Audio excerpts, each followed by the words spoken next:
the difference is statistically provable, but not necessarily major. So the last two operations I want to talk about quickly are the duodenal switch operation, which is we're probably going to be doing here, and it's the most extreme operation, and I think it is on there, duodenal switch, biliopancreatic diversion duodenal switch. Maybe not. Okay, it's not. So it is basically a sleeve operation, and then a bypass to the duodenum, just beyond the pylorus. There's no magic necessarily in this part. It's that the limb links that we use are very much different than the standard gastric bypass limb links. So it's hooked up here, and this is divided down here. And this limb that food goes through is very, very short. So food has only 250 centimeters before it's in the colon. And so you're left with hundreds of centimeters of this part of dead end of bowel. That it does join down below in a Y, but only joins 100 centimeters to 150 centimeters above. So you've got this very short digestive tract, and a lot of your calories dump into the colon. For somebody who is 200-300 pounds overweight, it's probably the most powerful operation we have. Well, it is the most powerful operation, but it has the most side effects. As you can imagine, if you don't eat actually enough food with that, you can run out of protein really fast. The calcium absorption, the iron absorption, bone problems can be, mineral issues can be severe. And then finally, and this is what bugs people the most, the gas that gets produced when you dump a lot of undigested food into your colon is not stinky farts, it's like dead stuff. It's like roadkill. They call it, the Italian surgeon who invented this operation calls it putrefaction. It smells different. And some people, depending on how they eat, can have liquid stools, 6, 7, 8 liquid stools a day. So it can be really nasty. Now, if you manage it right, and if the limb links are a little longer and people tune and learn to live with it functionally, it can be an incredible operation. That is why I will offer it, because I have seen people who had a gastric bypass, and they started at 500 pounds and they got to 350, and it's great. I do believe in that. I think that's fine, but their knees don't think it's fine. They're 30 years old, you know what I mean? And that's the best they're going to get. They're probably a candidate to at least be offered the more extreme operation. Now, it doesn't mean more of a commitment to following those calciums, to take in more vitamins, maybe even having another operation to lengthen the limbs, but I think for some people it is an appropriate operation. Certainly not for everybody. Some people read on the web and get misinformed and say, well, that's the operation I can still eat 5 pieces of pizza with, because they're afraid when they go to 1 piece of pizza that they're going to be deprived all the time. They get misinformed about what the bypass is. They think it's an enforced diet.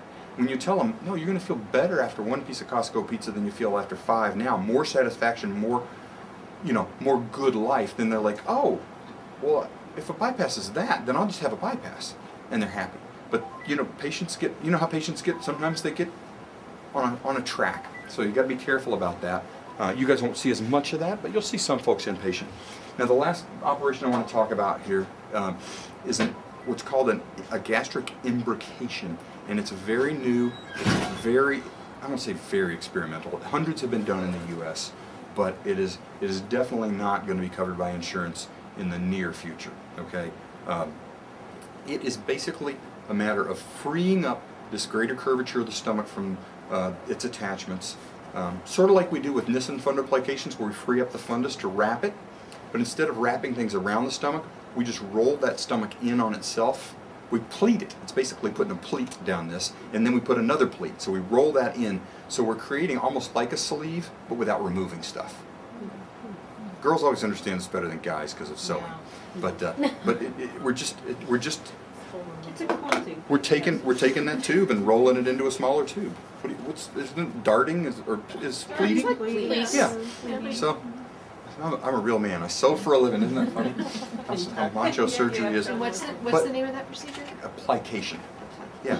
Or imbrication, you might see it. We will probably do those here because I think it's a really good potential operation for 25-year-old women who cannot conceive.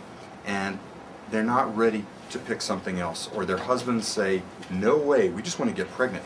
But if their BMI is over 40 and they're infertile, in vitro fertilization has a basically 0% chance of working for them. Okay, this will help them. They're in a rush, especially if a lot of times they're 32 and infertile. You know what I mean? There's only so many eggs left. They don't have 5 years to go in medical weight management. They want a baby, and they want a baby in a year or two. They're worried about downs, they're worried about everything else. An imbrication will help them lose weight like a sleeve pretty fast early. The problem is we don't know the long term with it. It's probably going to be very unpowerful in the long term, I think. Doesn't have the hormonal effects. Again, who knows? And that's where the patient's going to basically have to be informed that, we don't have the data. I certainly have no reason to think it's going to be better. But if it meets their needs and they're willing to accept the risks versus benefits, I think it's responsible medicine. We'll see. It's up for debate. It's definitely it's out there. All right. So, what time are we ending on this one? Do we have 5 minutes left? I've talked too long. Okay. I want to talk about the complications, especially the ones you guys are going to see early and late. Okay. Early stuff that we worry about is the same stuff you guys worry about with a colon resection, basically. Right? Are they bleeding? Are they leaking? That's the first night's question. Now we test all these anastomoses in the OR, so we're pretty sure we didn't leave a hole. The first night leak is usually a hole that you never sewed up in the OR. Okay? It didn't suddenly fall apart 3 hours post-op. When people leak after operations is when they fail to heal. These little corners, you can imagine when that can die, it's not going to die in 3 hours, it's going to die in 3 days. Or even if it dies in 3 hours, it's not going to slough for 3 days, right? So patients are actually, most of them, going to be out of the hospital when they leak. I've been lucky, I've had like one leak in 450 gastric bypass type operations. My next 3 will probably leak. But this lady, it was reoperative, it was bad tissue to begin with, and it actually failed about a week out. It's not a death sentence though. Most leaks, you treat it just like you would perforated ulcer or anything else. It can kill them. You get them back to the OR, you wash them out, you put drains in.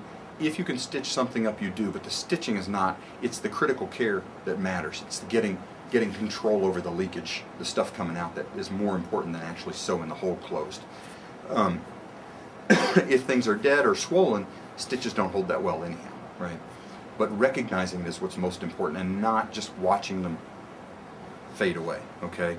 The OR is the place people need to be for anything you guys are going to see, except for pulmonary embolus, okay? If somebody has, and the main thing we're looking for with bleeding and leaking is tachycardia. Pulse over 120 is an emergency unless we're absolutely sure that maybe they have a little AFib. I don't care if they had AFib for the last 5 years. I still need to prove to myself that night that it's not something else.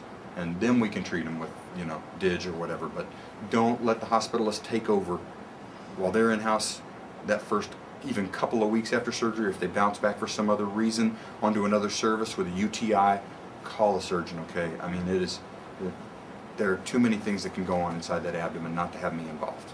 Okay, so leak and bleed, back to the OR. Occasionally, like say, if we're really thinking it could be pulmonary embolus, we'll go through the CAT scan, make sure they don't have a big one. But if we can't find something, we should go to the OR. We laparoscope. We can see better with a TV camera than I can with a big incision. We'll do an EGD, do an endoscopy, leak test, look around, see if there's bleeding. Usually a bleed has stopped by the time you actually get back to the OR. But if there's, 500 cc's in there, we'll wash it out and, make sure if there's something oozing. But again, we want to treat early, not late, because these patients show very subtle changes until they drop dead.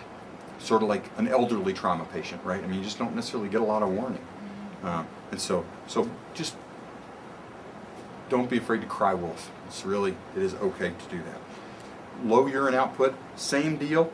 Obviously, some people have a lot of swelling. They're on Lasix already.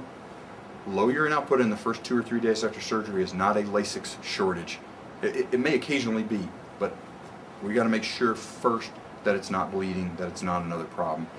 For me, urine in the bladder scan is fine. You don't have to, if somebody peed 150 cc's and they didn't pee for 6 hours and you scan them pretty reliably for 400 and they say, I'm sure I got to go, I'm not panicked. If it's in the bladder, their kidneys saw it. So I don't panic about what's charted as much as, how they're doing physiologically. Anxiety, paleness, sweatiness, the same signs of shock that med students and residents have been missing for 100 years. But if the patient doesn't look right to you, they'll be telling you, unless they're so drowsy that they don't. So, definitely if you see something that doesn't look right, don't be afraid to think, boy, we do a lot of staple loads and it only takes one little blood vessel. Just like a bloody nose, not that big a deal unless it goes on for 4 hours and then you've got a quart of blood lost. They're not usually like an aneurysm where it's, fast. So again, the main thing is to know if somebody else comes and says, well, let's get some x-rays. Well, let's don't call meddling yet, call me. I may say, great, if somebody ordered a CT scan and they're going within the next hour, I may not stop it, but it's nice for me to know at least so I can call the OR and say, be ready in case, and then I'll say, I'll know to be there in an hour. So call me early on that.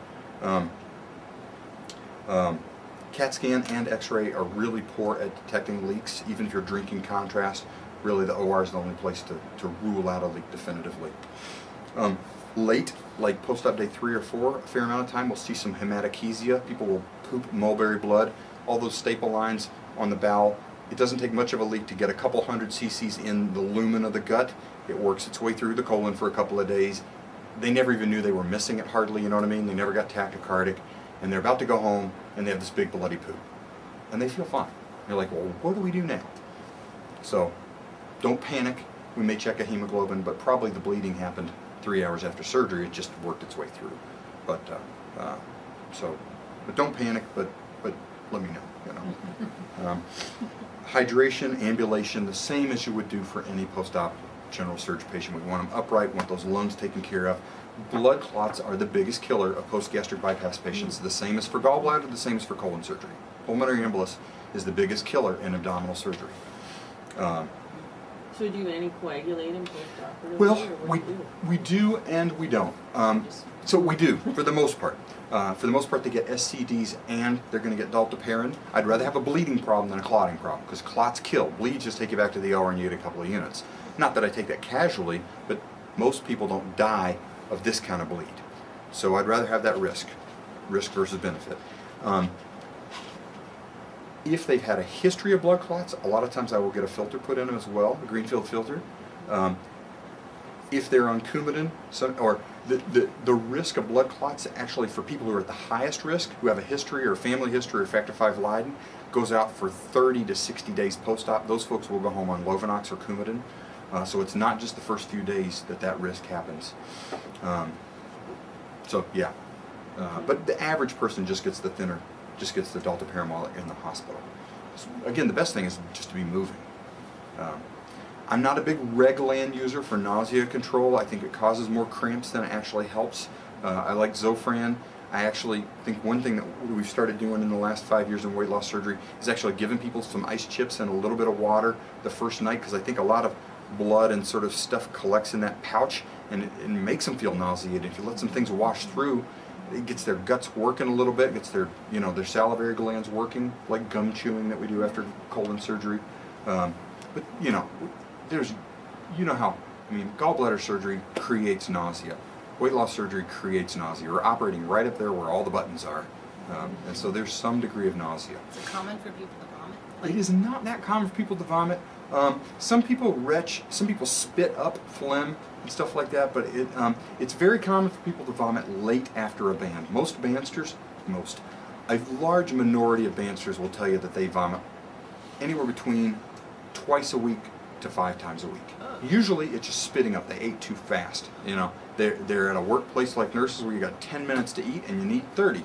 So they eat and they're getting the bites down and it's like, oh darn, and they go and they just spit it up and they're better. But I've had my cousin have stuff stuck yeah, there. it feels stuck. It feels like it's the right weirdest here. thing. Your stomach is actually, the upper part of your stomach is actually right behind, it's very high in your abdomen. If you look at, the top of your diaphragm is at the nipple line. So your abdominal cavity goes quite high under your ribs. But early on, it's not that common.